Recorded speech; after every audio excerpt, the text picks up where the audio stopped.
Il s'appelle Émilien Arnold, il est optométriste, il a monté un magasin d'optique qui s'appelle Essaenai. Si je m'embrouille dès le début, ça va pas aller. On voulait lui faire un petit coup de pouce, c'est parti. Coup de pouce, découvrez le savoir-faire et les idées des entrepreneurs au LIM. Salut Émilien Arnold. Bonjour Cathy. Comment ça va ? Ça va bien.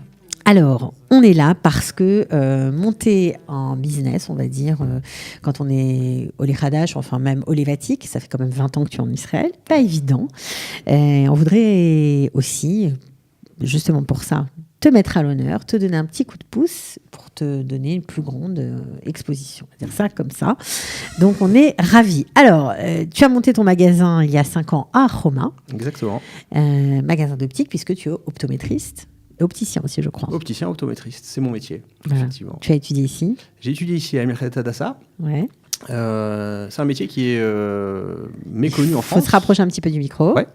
Métier qui est méconnu en France et qui est très complet et que moi, je pratique avec plaisir depuis une douzaine d'années. Voilà, donc...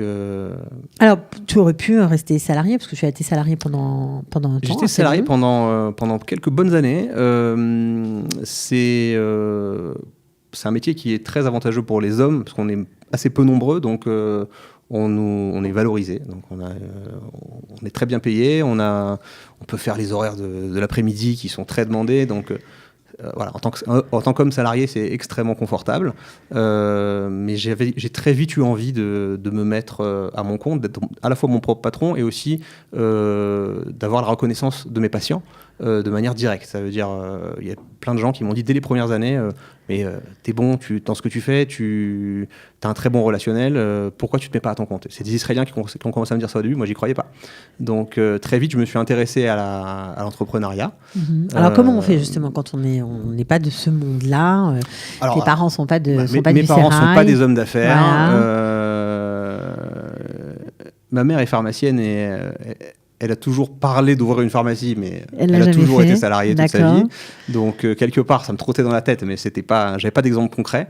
Donc, du coup, quand j'ai vu la pub pour le Mati, il proposait une formation pour les Olim. Alors, le Mati, ça s'écrit M-A-T-I pour ceux qui sont intéressés et qui ne connaissent pas. Il y a un site internet, on peut monter sur le site, c'est en plusieurs langues, même en français, je crois. Même en français.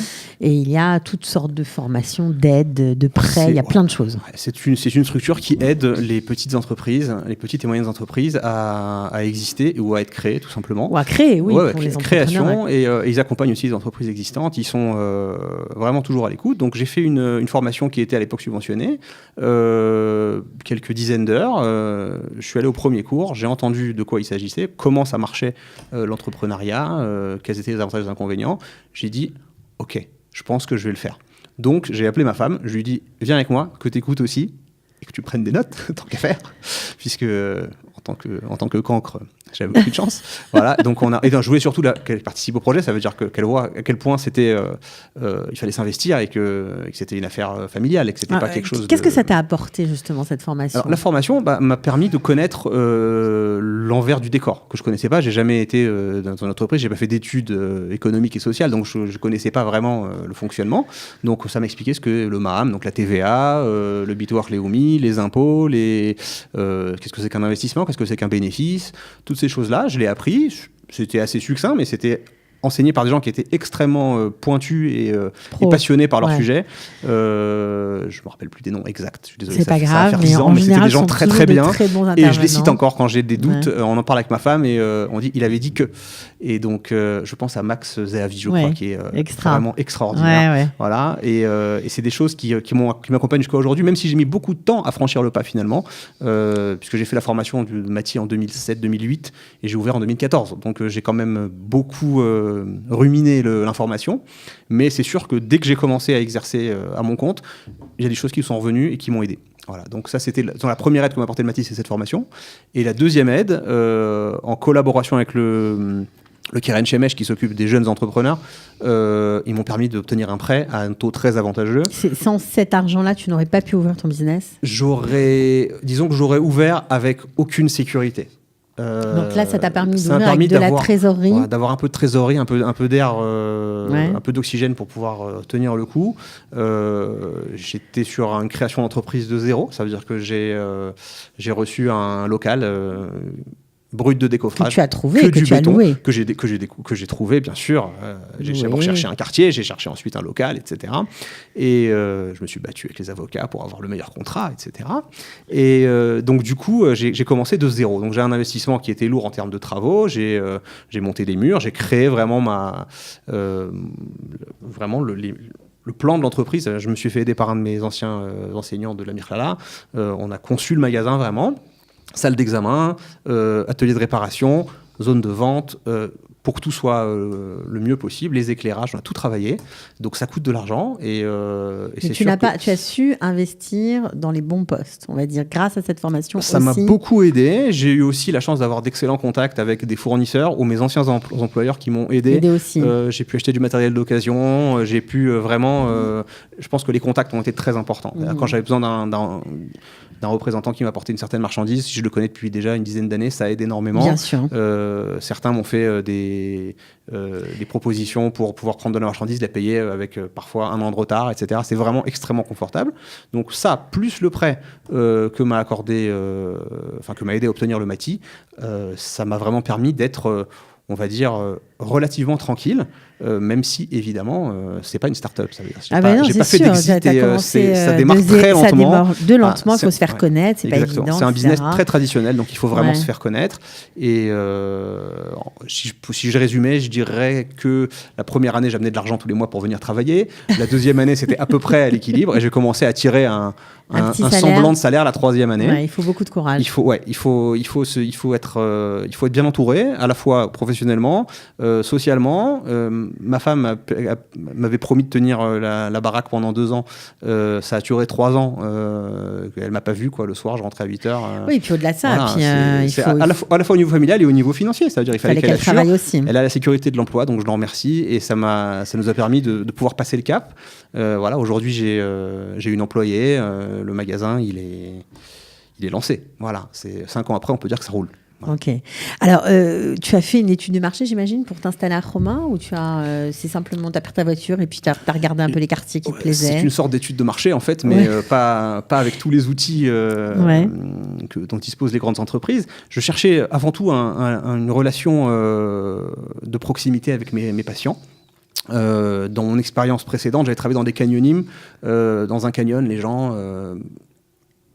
ne prennent pas le temps. Rapport. Tout le monde est pressé et dans les deux sens. Ça veut dire que quand un client rentre dans un magasin du canyon, si vous l'attrapez pas tout de suite pour le saigner à blanc, il va aller dépenser son argent ailleurs.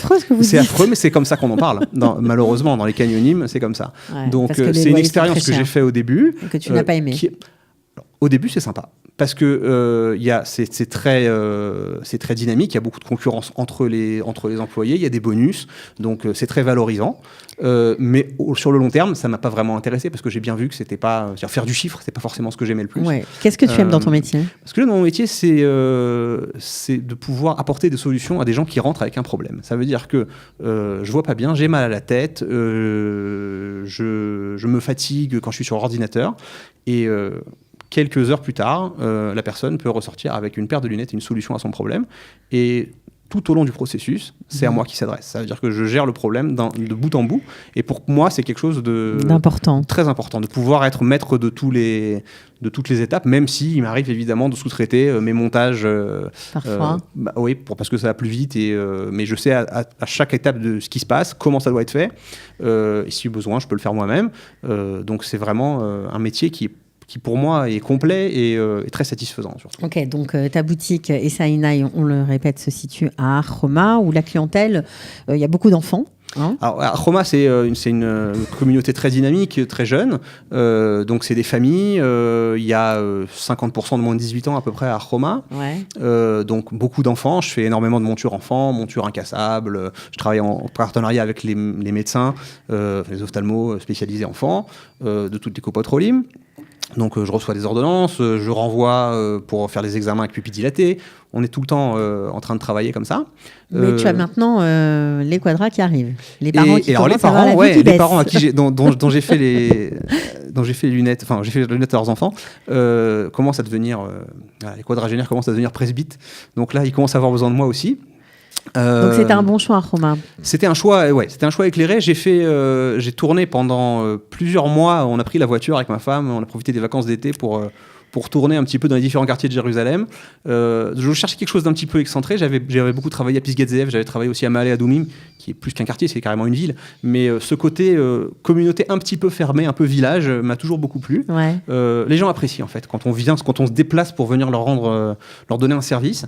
Et à Homa, il y avait cette nouvelle rue qui se développait, la rue Eliaou Koren, qui est les Champs-Élysées d'Homa, comme les appellent les Israéliens. Il y a vraiment tous les magasins sur 400 mètres, on a à peu près tous les services. C'était pas mal. Quand je me suis installé, j'étais encore parmi les premiers. Et c'était un bon pari. C'était un pari de longue haleine, mais c'était un bon pari. Voilà, aujourd'hui, 5 ans plus tard, on est... T'es content. Je suis content. J'ai plaisir à aller au travail tous les matins. Ben ça, c'est déjà une grande chance. Qu'est-ce que tu penses de la concurrence, comme les grandes chaînes d'optique? Je pense à Optical Center notamment. La concurrence, c'est bon pour le business, d'une manière générale. Alors, c'est intéressant, 2 ans après que j'ai ouvert mon magasin, en fait, dès que j'ai ouvert mon magasin, ils ont commencé à détruire la colline d'en face. Ils ont attaqué au bulldozer, j'avais de la poussière tous les matins, et on se demandait ce qu'ils allaient construire. Et c'est avéré qu'ils ont construit un complexe immobilier avec des magasins et des habitations, et le magasin, c'est un Superpharm. Et quand j'ai su que c'était un Superpharm, la première question, c'est est-ce que Superpharm va faire de l'optique ? Et après la première période de doute, je me suis dit, si Superpharm, avec ses moyens de faire des études de marché, ouvre un magasin d'optique en face de moi, c'est que j'avais bien raison de me mettre là depuis le départ. Ouais. Ils ne l'ont pas fait, et tant mieux. mais voilà, je me suis senti en fait, que la concurrence, ça ne pouvait que m'apporter, que me booster, exactement. Et si on parle d'Optical Center, c'est un acteur qui est relativement récent sur le marché israélien, en tout cas dans les proportions que ça a pris ces dernières années. Je pense que le fait d'apporter un service à la française, c'est quelque chose qui est extrêmement apprécié par les Israéliens. Ça fait 20 ans que je suis là et je vois comment le service chez les Israéliens a évolué. Quand je suis arrivé, dans la fin des années 90, quand vous rentriez dans un magasin, n'importe quel magasin, vous dérangez le patron. Il vous tourne le dos, vous dites bonjour parce que vous êtes poli et il vous fait donc... Vous le dérangez. Avec les années, on a vu arriver ça a changé. On a vu arriver les Shalom et Refshar Lahazor un petit peu... un petit peu pas très franc, pas très d'accord, mais bon, ça commence à arriver. La notion de service arrive. C'est pas les États-Unis, c'est pas l'Europe, mais c'est en train de s'améliorer. Et je pense qu'Optical Center apporte ça. Ça veut dire il apporte un autre son de cloche, et je pense que tout le monde va venir par s'aligner. Et moi, à ma petite échelle, quand j'ai un Israélien qui rentre dans mon magasin et qui me dit encore un Français, et que je creuse un petit peu, parce que les Israéliens d'Homa sont persuadés qu'il y a 50% de Français à Homa, alors qu'il y en a 10-12%, je leur dis, mais vous vous rendez compte que le service français, il est quand même différent? Ils me disent, mais évidemment, ça veut dire vraiment, il y a une... Donc on a une carte à jouer. Ça. On a clairement une carte à jouer, je pense que c'est une des choses qu'on a à apporter avec la gastronomie. Voilà. En Israël. Ouais. Bon. Alors, qu'est-ce qu'on peut souhaiter à Essaïnaï?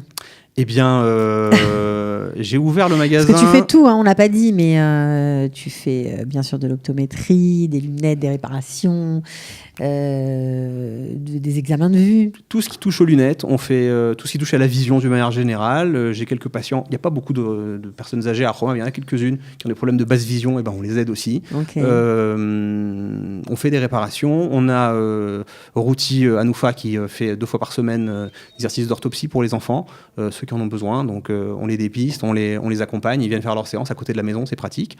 En fait, on a des gens qui viennent de tout Jérusalem parce que c'est facile de se garer à Homa. C'est pour ça qu'il y a le Misra d'Apnim juste à côté, c'est vraiment pratique pour tout le monde. Donc qu'est-ce qu'on souhaite? Moi, j'ai ouvert mon magasin à la naissance de mon 3e enfant. Je pense qu'ils ont grandi tous les deux, ils sont autonomes tous les deux. On va peut-être penser au prochain, on va voir. Au prochain enfant ou au prochain magasin? Rien dit là. Ok, en tout cas, Behatzlacha, voilà, c'était un coup de pouce pour notre ami Emilien Arnold. Merci à très bientôt. Beaucoup. Ciao. Coup de pouce, découvrez le savoir-faire et les idées des entrepreneurs Olim.